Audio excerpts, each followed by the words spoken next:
This is my childhood book. Not this specific one. Mine is in storage under the stairs really far back, so I ordered a new one because I made some necklaces on raindrops that had like raindrop looking beads, and it reminded me of it. So I thought I'd read you guys a story because it's a really good nostalgic story for me. It gives me good feelings. It's called A Necklace of Raindrops. Look at the art. Mine is way more worn looking because I read it a lot when I was little.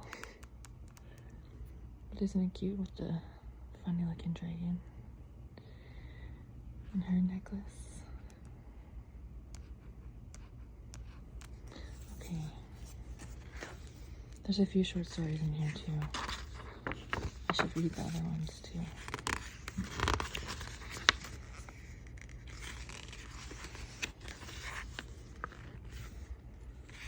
These are the other short stories.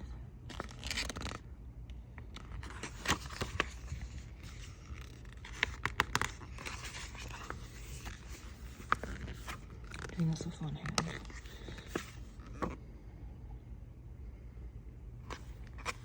I like the art. Okay, so A Necklace of Raindrops. A man called Mr. Jones and his wife lived near the sea. One stormy night, Mr. Jones was in his garden when he saw the holy tree by his gate begin to toss and shake. A voice cried, "Help me! I'm stuck in the tree. Help me, or the storm will go on all night." Very surprised, Mr. Jones walked down to the tree. In the middle of it was a tall man with a long gray cloak and a long gray beard and the brightest eyes you ever saw. "Who are you?" Mr. Jones said. "What are you doing in my holy tree?" "I got stuck in it, can't you see? Help me out, or the storm will go on all night. I am the north wind, and it is my job to blow the storm away." So Mr. Jones helped the north wind out of the holy tree. The north wind's hands were as cold as ice. "Thank you," and said the north wind. "My cloak is torn, but never mind. You've helped me, so now I will do something for you." "I don't need anything," Mr. Jones said. "My wife and I have a baby girl just born, and we are as happy as any two people in the world."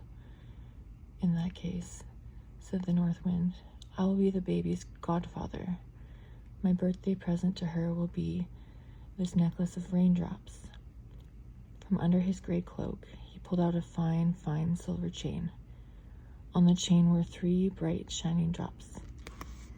"You must put it round the baby's neck," he said. "The raindrops will not wet her, and they will not come off. Every year on her birthday, I'll bring her another drop. When she has 4 drops, she will stay dry, even if she goes out in the hardest rainstorm. And when she has 5 drops, no thunder or lightning can harm her. And when she has 6 drops, she will not be blown away, even by the strongest wind. And when she has 7 raindrops, she'll be able to swim the deepest river. And when she has 8 raindrops, she will be able to swim the widest sea. And when she has 9 raindrops, she'll be able to make the rain stop raining if she claps her hands. And when she has 10 raindrops, she'll be able to make it start raining if she blows her nose." "Stop, stop," cried Mr. Jones. "That is quite enough for one little girl." I was going to stop anyways," said the north wind. "Mind, she must never take the chain off, or it might bring bad luck. I must be off now, to blow away the storm. I shall be back on her next birthday with the 4th raindrop." And he flew away up into the sky, pushing the clouds before him so that the moon and stars could shine out. Mr. Jones went into his house and put the chain with 3 raindrops around the neck of the baby, who was called Laura. A year soon went by, and when the north wind came back to the little house by the sea, Laura was able to crawl about and to play with her 3 bright, shining raindrops. But she never took the chain off.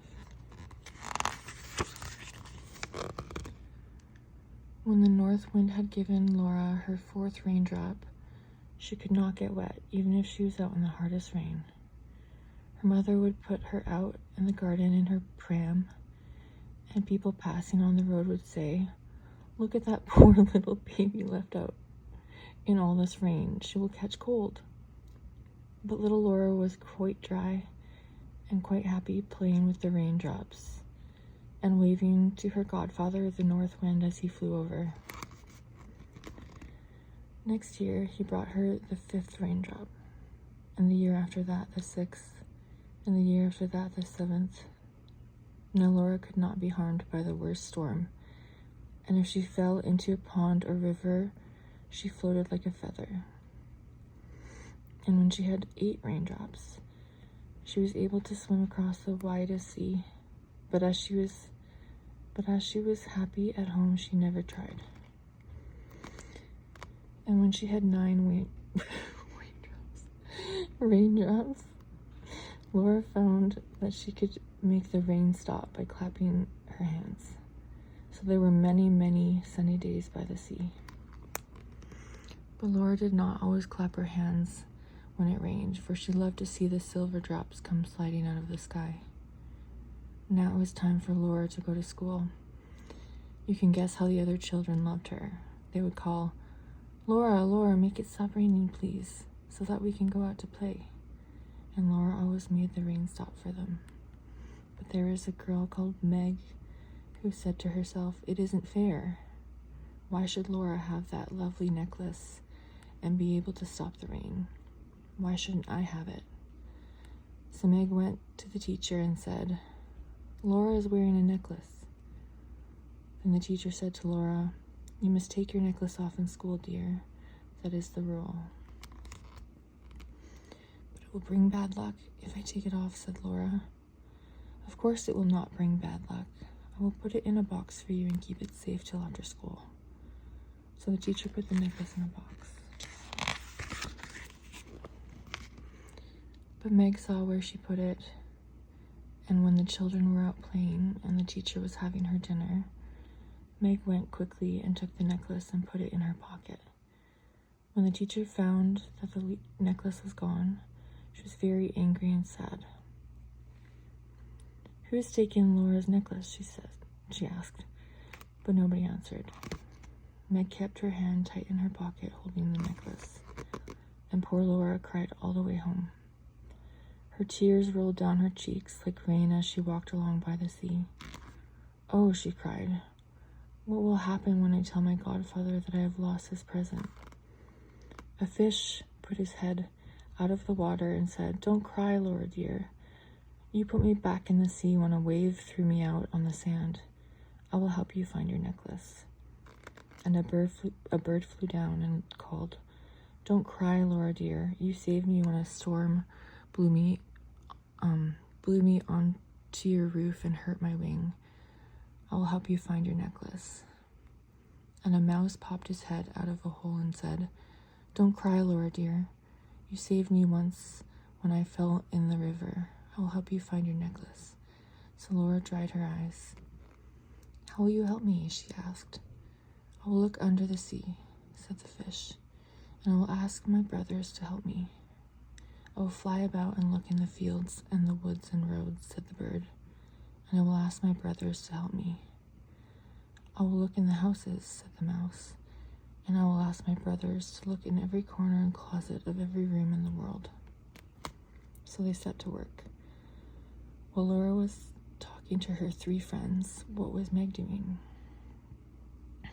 She put on the necklace and walked out in a rainstorm. But the rain made her very wet, and when she clapped her hands to stop it raining, the rain took no notice. It rained harder than ever.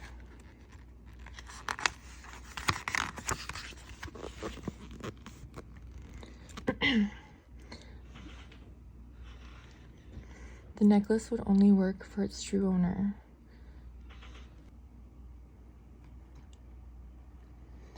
The necklace would only work for its true owner, so Meg was angry, but she still wore the necklace until her father saw her with it on. "Where did you get that necklace?" he asked. "I found it in the road," Meg said, which was not true. "It is too good for a child," her father said, and he took it away from her. Meg and her father did not know that the little mouse could see them from the hole in the wall. The mouse ran to tell his friends that the necklace was in Meg's house, and 10 more mice came back with him to drag it away. But when they got there, the necklace was gone.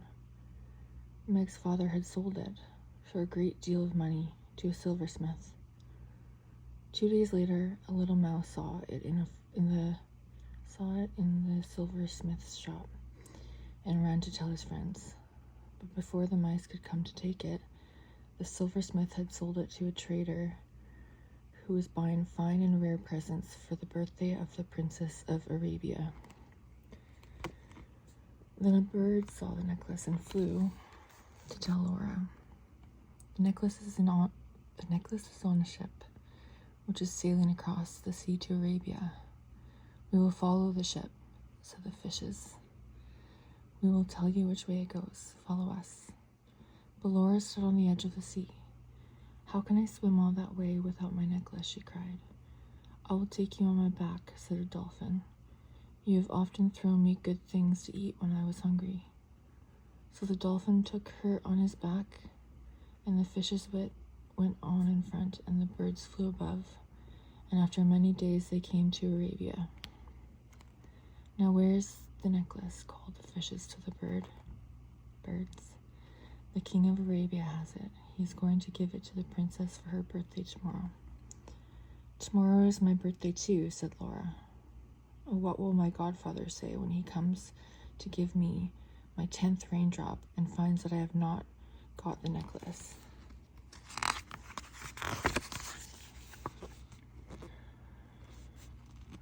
The birds led Laura into the king's garden, and she slept all night under a palm tree. The grass was all dry, and the flowers were all brown because it was so hot and had not rained for a year. Next morning, the princess came into the garden to open her presents.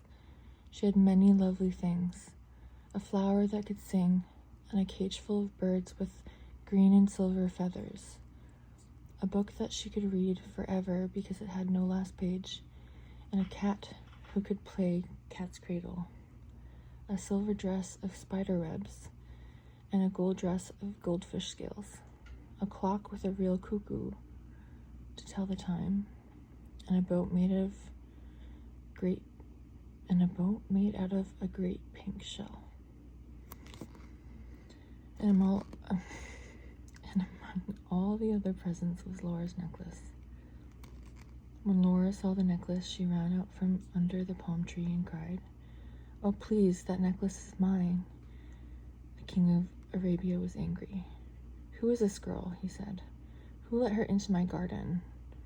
Take her away and drop her in the sea." But the princess, who was small and pretty, said, "Wait a minute, Papa." And to Laura she said, "How do you know it is your necklace?" "Because my godfather gave it to me. When I'm wearing it, I can go out in the rain without getting wet. No storm can harm me. I can swim any river and any sea, and I can make the rain stop raining." "But can you make it start to rain?" said the king. "Not yet," said Laura. "Not till my godfather gives me the 10th raindrop." "If you can make it rain, you shall have the necklace," said the king, "for we badly need rain in this country." But Laura was sad because she could not make it rain till she had her 10th raindrop. Just then North Wind came flying into the king's garden. "There you are, goddaughter, he said. "I have been looking all over the world for you, to give you your birthday present. Where is your necklace?" "The princess has it," said poor Laura.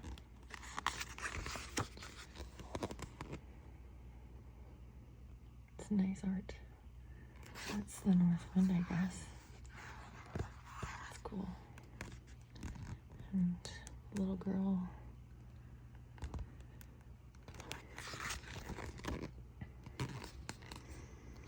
Then the north wind was angry. "You should not have taken it off," he said, and he dropped the raindrop onto the dry grass, where it was lost. Then he flew away. Laura started to cry. "Don't cry," said the kind little princess. "You shall have the necklace back, for I can see it is yours." And she put the chain over Laura's head.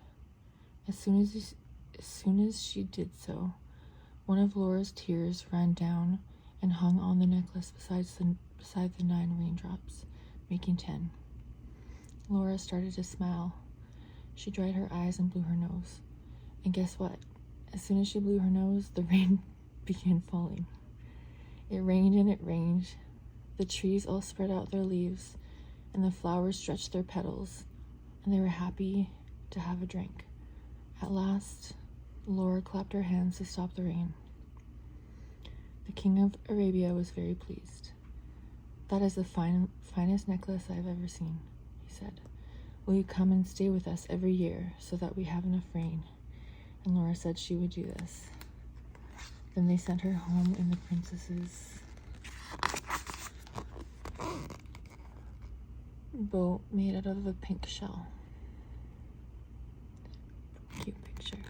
Again, I love the art. And the birds flew overhead, and the fishes swam in front. "I'm happy to have my necklace back," said Laura, "but I'm even happier to have so many friends." "What happened to Meg?" The mice told the north wind that she had taken Laura's necklace, and he came and blew the roof off her house and let it rain, so she was soaking wet.